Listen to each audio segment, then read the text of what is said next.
These all stem from the political movement of Zionism.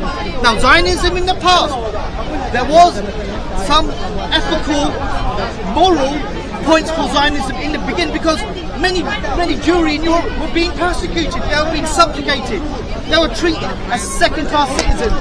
The Holocaust happened.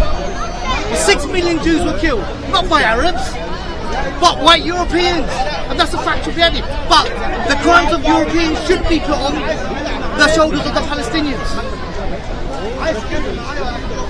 Palestine, historic Palestine, was one land.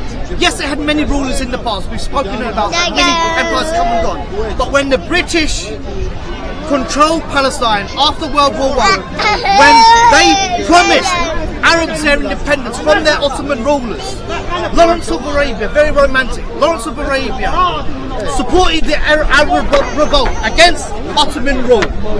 But the Palestinians were never able to achieve Ottoman rule because we had leaders in this country, like Lord Balfour, who promised the land of Palestine, financially, the land of Palestine to a third entity. So political leaders in our country, we could say our leaders from World War I, World War II, who were voted in, maybe not fairly because it was a different era, but this was an era of colonialism. This was an era of mass weaponry, mass movement. Zionist companies like the Jewish National Fund were able to buy pieces of Palestine, historic Palestine, and colonize it with settlements, not through castles like the Crusaders did 900 years before, but by people, mass immigration to Palestine when the indigenous Palestinians never agreed to it. They couldn't agree because they never had the vote. They were subjects of the colony themselves. Well, but the first ones they came, and you were saying that they came by land, so they accepted. When they came with money, they became by land.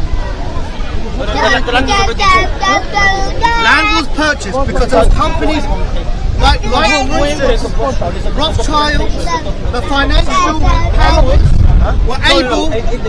Zionism had a lot of financial backing. This is not anti-Jewish to say.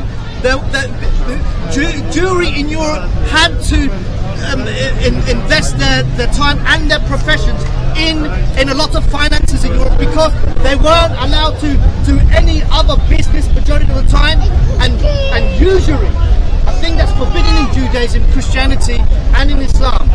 But the Jewry of Europe had to involve themselves